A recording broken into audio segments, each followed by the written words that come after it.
we'd like to have a very difficult discussion about the definition of abuse.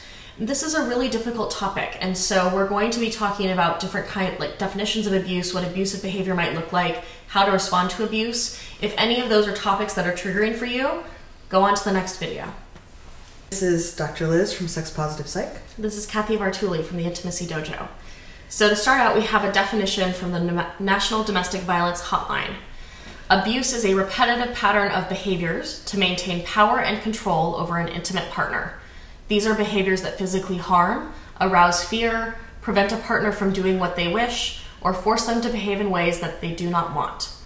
Abuse includes the use of physical and sexual violence, threats and intimidation, emotional abuse, and economic deprivation. Many of these different forms of abuse can be going on at any one time.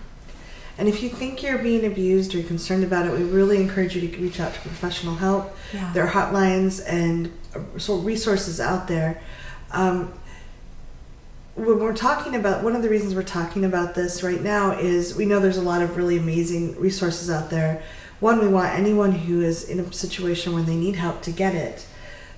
And we've seen the word sometimes used in abuse being used to apply to situations where we don't necessarily see malicious intent. Mm-hmm. And I think, yeah, and this is a really sticky issue. Yes. From a psychological perspective, depending on how far you zoom out, mm-hmm.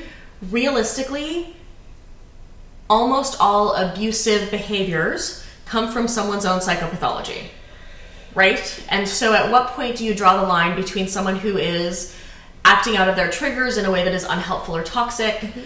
What is the difference between toxic behavior and abusive behavior, and how do you make those delineations? And I think the concern for me that comes up is I see a lot of people talking about things as abuse that are absolutely toxic and negative and harmful, mm-hmm. but that seem as though they are not necessarily the sorts of things that that definition we just read would include. Right, and sadly there are millions of people that are being abused, mm-hmm. that aren't getting help for various reasons. They may not have the resources or the education or the awareness of it. And there are also people that may be experiencing negative behavior from someone they love or someone they're close to. And it's really easy to say that person is abusing me or is abusive, when perhaps they are not being very clean about things, and I would like to see things be cleaner. But again, we've talked about some other definitions. I really care about the word. I think that it's so important for the people that are victims of this to have a powerful word. Mm-hmm. And I don't like seeing it applied in places where there is a lot of power and choice on both sides, and someone makes a mistake, or someone we all have our own stuff. Mm-hmm. There's no way, like we just spent the weekend together, and I'm sure I stepped on your toes sometimes, not meaning to, or it was awkward. Sure. There was never the intention for that. Mm-hmm. There wasn't the intention to control, and I'm willing to clean things up if that happens. Sure. And sometimes when people are overwhelmed, and especially if several people are overwhelmed in a group, it's really easy to just go, oh my God, that person's so bad. And yeah. It's hard to delineate that we're talking, what we're talking about. It's so challenging, and unfortunately, there are people that are often abused that don't define it that way. I know I didn't define. My father sexually abused me as a child. I didn't define it that way. I didn't define it as abuse because that was just what was normal to me. Right. And there's millions of people that don't define abuse as abuse that is abuse, and then there's sometimes when we're really triggered that we might assign blame to someone who's actually not abusing us. I think, so what we know about confirmation bias is that our brain selectively filters out things that confirm what we already believe. So when you're triggered, mm-hmm. right, you're in your fight or flight response, your sympathetic nervous system is activated, and so it's going to be selectively looking for threats. It is going to over-perceive what could be a threat, because from a safety perspective, it's the best way for your body to keep you alive, mm-hmm. right? And I think that when we're in that state, it is very easy to perceive malicious intent or to selectively attend to the more negative parts of something that happens in a way that colors our perception to be significantly different from what may have happened. And again, really problematic because people... that's not your fault. Like, it's not... I don't think that either of us are saying that there are people out there who are like crying wolf about abuse. I think that there are people who genuinely feel as though what they experienced was something abusive. And I think what I'm asking for is for us to find spaces of nuance in these conversations. Yes. Which is challenging, especially when people are overwhelmed. And we're not in any way saying that you should stay with anyone who's bad for you, whether it's abusive or they're just toxic or really even confused. Just a bad fit, right? If I stepped all over you all weekend, even if it was not by mistake and clunky, you should not come back. Sure. You should say, hey, I've got to leave now. Right. Or I can come to you and say, like, hey, these things that you did were not okay with me. Mm-hmm. How do we move forward from here? Yeah. Or this is my bottom line. If you ever do these things again, I'm not coming back. So we're not at all endorsing, oh, please stay with somebody. That's not what we're saying.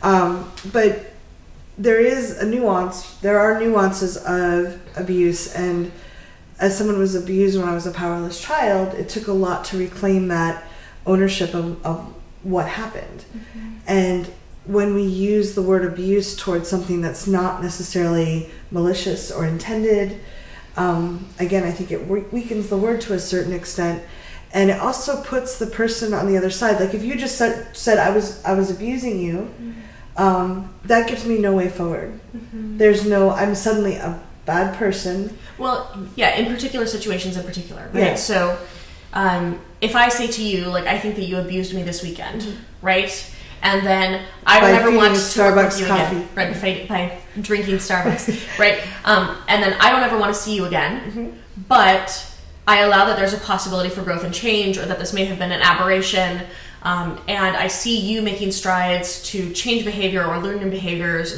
or be different in the way you talk about things, and or I also make changes in the ways that I approach my boundaries and how I exert my boundaries and how I communicate about things.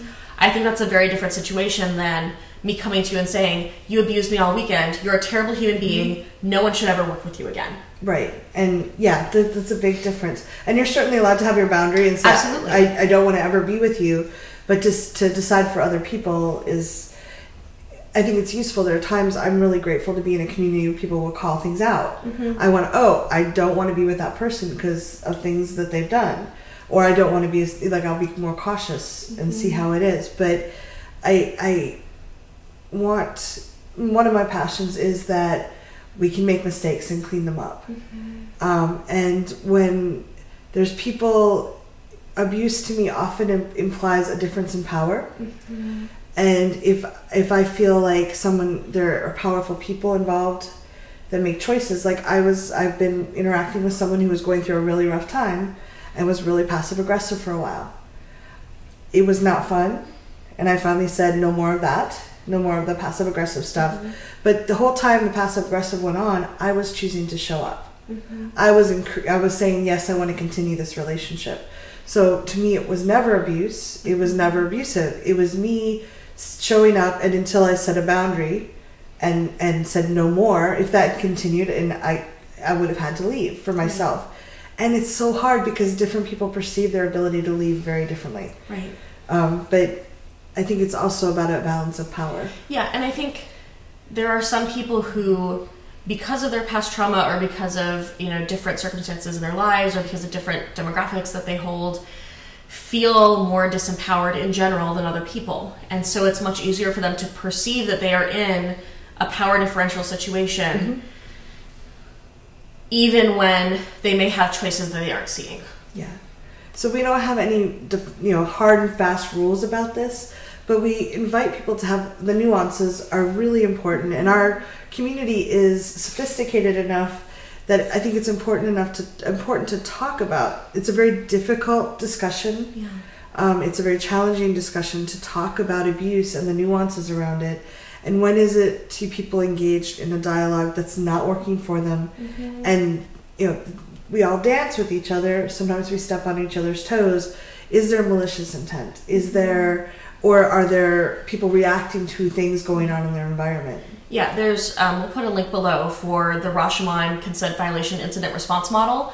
And what I really like about that model that I think applies to these situations as well is that their first premise is that they trust everyone's intent until they know that they can't. I think that it is very easy when you hear an accusation of abuse or an accusation of someone harming another person to lose that nuance and lose that ability to determine whether, like, how that changes things for you.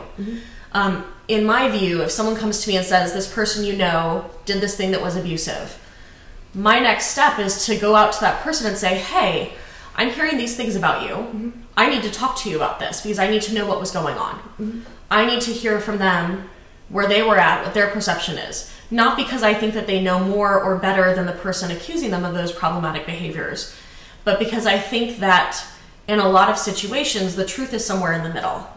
And that it's my obligation as someone who cares about this community to hear people out and then make a decision based on all of the information that I can get. So again, this is a challenging discussion. Very challenging. It's not pointed at anyone. No. I think that if we can find a way so that people can have open dialogues, talk to all sides of the party rather than, like we've seen in the politics lately, it's really easy, like with the election, everybody's jumping on one side or another, and there's a lot of false information easily going around. And again, not accusing anybody of falsehood. No. But it's really good to have a balance, like make sure that the understanding the situation, and giving people space to redeem themselves. Our community is so precious to me, and I know that it's really easy to mess up. People make mistakes. I don't want to. I make mistakes. And I think I said this in another video. Over a long enough timeline, we will all do something that could be perceived as abusive. Each and every one of us, no matter who you are or how hard you try, we all have landmines that people are going to trip on that will bring out the very worst in us. And that doesn't make us all monsters. Yeah, and our community is too precious to me I don't want to watch it implode from the inside where we're turning on each other. I would rather, hey, that really sucked. I need you not to ever do that again. And how can I help you? If I have the reserves, how can I help you clean this up? How can we figure out a way to make sure that other people are aware not to step on that point or that landmine or whatever it is? And it's a really tough decision. By doing this, again, we're just trying to open a dialogue. Right. We'd really love to hear what you think. Please, leave us comments. We want to hear what you think. We want to hear about what the considerations are for you, what the challenges are for you, because this is hard for all of us. Yeah. My personal email is Cathy at theintimacydojo.com. I'm sexpositivepsych@gmail.com. So if you prefer not to message publicly, we open, especially if you have a lot of really intense feelings, we encourage you to message us privately. Let's deal with stuff. And I like the community to build each other up and strengthen each other. And that's really important to me. And it's, I've heard other people say, a lot of us are warriors. We are a community of people who are activists, who are good at fighting. And sometimes we turn that on each other in a way that is productive, and sometimes we turn that on each other in a way that is really harmful. And I think that what I would love is for us to find ways to continue these dialogues, to continue conversations with each other, where, like Brene Brown says, we're all doing the best we can with the tools we have. And so how do we respect that in each other? Yeah. Thanks very much. Please leave comments below. We really do. Upgrading all of us, myself, my dialogue is really important. This community, what we're doing is so valuable. So thank you for taking the time to watch. We'd love to know what you think, and we hope this gives you something to think about too. Absolutely. Thank you. So congratulations on taking this time for yourself and learning these things. If you'd like to follow more of this, you can subscribe to my channel here.